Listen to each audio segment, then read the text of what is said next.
Hi and good afternoon, everyone. Welcome back to my channel, Smile with Miss Haiza.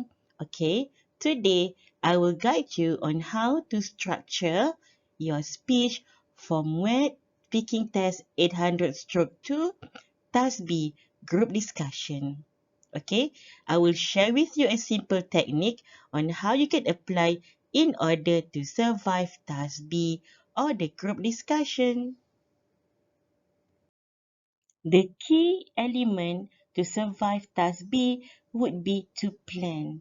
If you fail to plan, you plan to fail because you need to see the group discussion like a role play. So you need to decide on what role you want to play in the discussion. Okay, here are some suggested language form and functions that you can use in the discussion. Okay, the forms and functions are to agree, to disagree, to interrupt, to ask for an opinion, to suggest, or to ask for clarifications. Here, I shared with you three samples for each function for you to actually memorize and try out.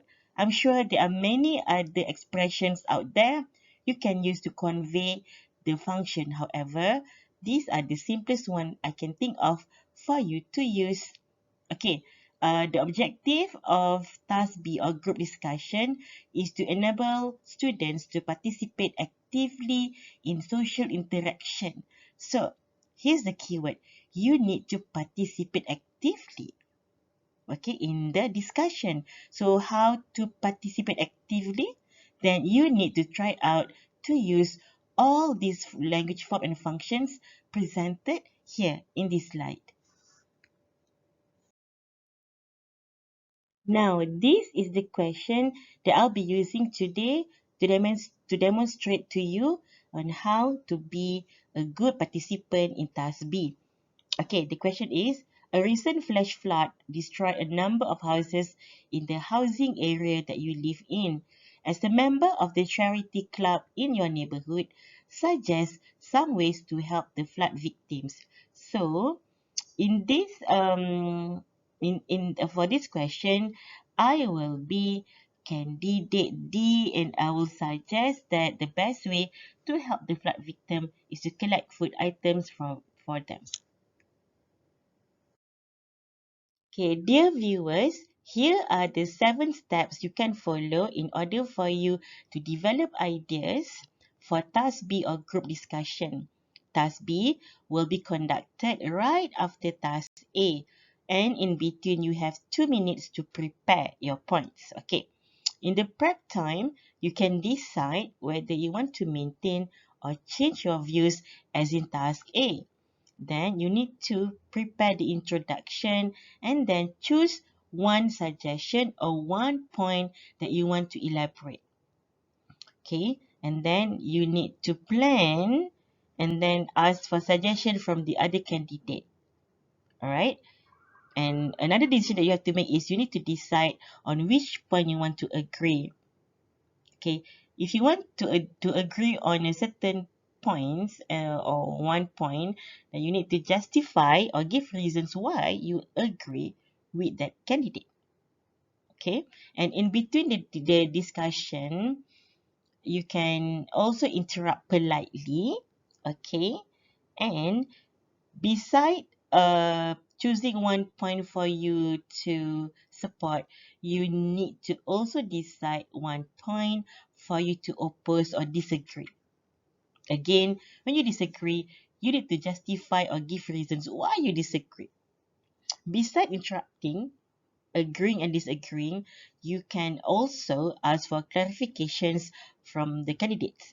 Okay, in case you want to ask them to give more examples or more elaborations, you can do so in Task B.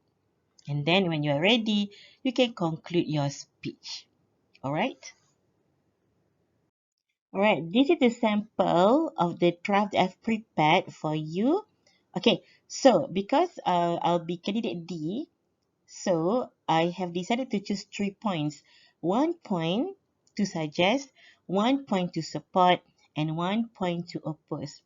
So where do I get this point from? Well, when your friends were presenting in task A, you were allowed to jot down points to use in task B. So here are the 3 points that I've selected. Okay, the point that I want to suggest would be from candidate D. I would suggest that to collect books and clothes. And then the point that I choose to agree would be from candidate A, to raise funds. And the point that I choose to oppose would be from candidate B, which is to provide temporary accommodation for the flood victims. Okay, so here are the points. Note that for each point, I managed to come up with 3 points, because you need all these points for you to keep the conversation going in task B.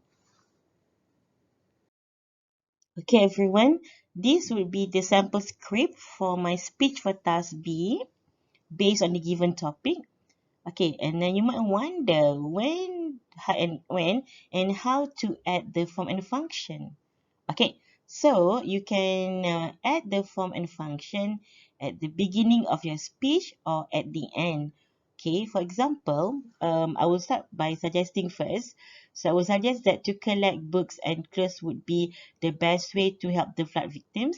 And after I ended my speech, I would ask for opinion from candidate B. I have highlighted the form and functions there for you to check. So then okay, and then I will give time for candidate B to speak up. Okay, because this is a group discussion, so you can't monopolize the discussion. You need to give other chance to speak up as well. And then once all the candidates have presented their points, I will present my points on to agree, which is to raise funds. And again, I would end my speech by asking questions from candidate A. Can you elaborate more on how we raise funds for the victims? This is when you ask for clarification. Okay, so once done, then you can let candidate A explain first, and then you can present the point for you to disagree, which is B, to provide temporary accommodation. So you can start by interrupting. Sorry to interrupt candidate B, but I don't think providing temporary accommodation is the best way. Okay, so if you are able to do this, I'm sure that you can kill the 2 minutes or 2.5 minutes time allotted for you in the group discussion.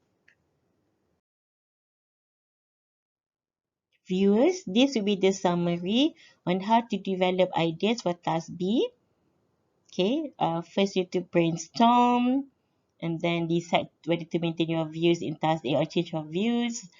Then choose one point to support, choose one point to oppose, and plan how to interrupt. Okay, and plan how to respond. People might ask you questions too, so you need to stand by with possible answers.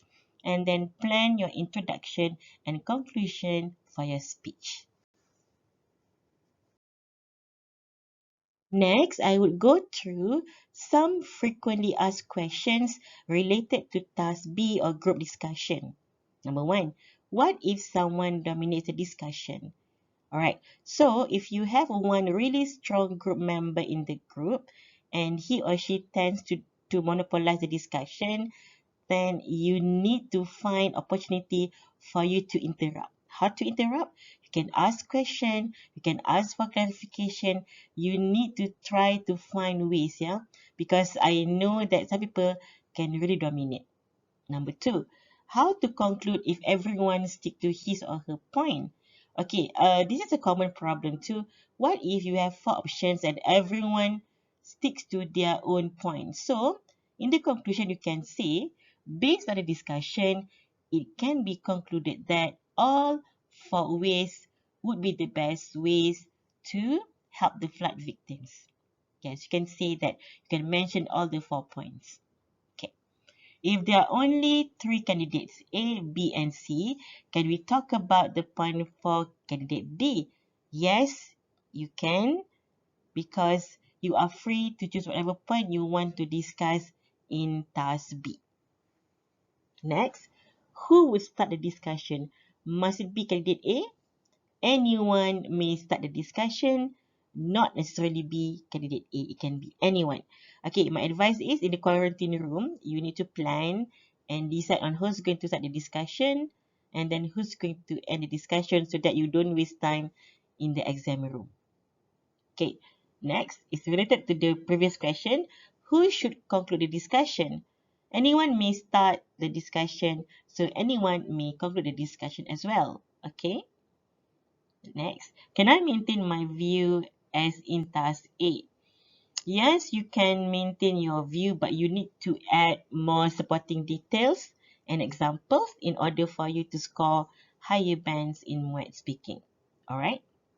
If you repeat the same points in task A, then the possibility for you to score higher band is lower. Alright? Okay, guys, that's all for today. Thank you for tuning in, and I hope that these simple steps can help you to prepare yourself for the upcoming MUET test. Okay, good luck for MUET. Bye.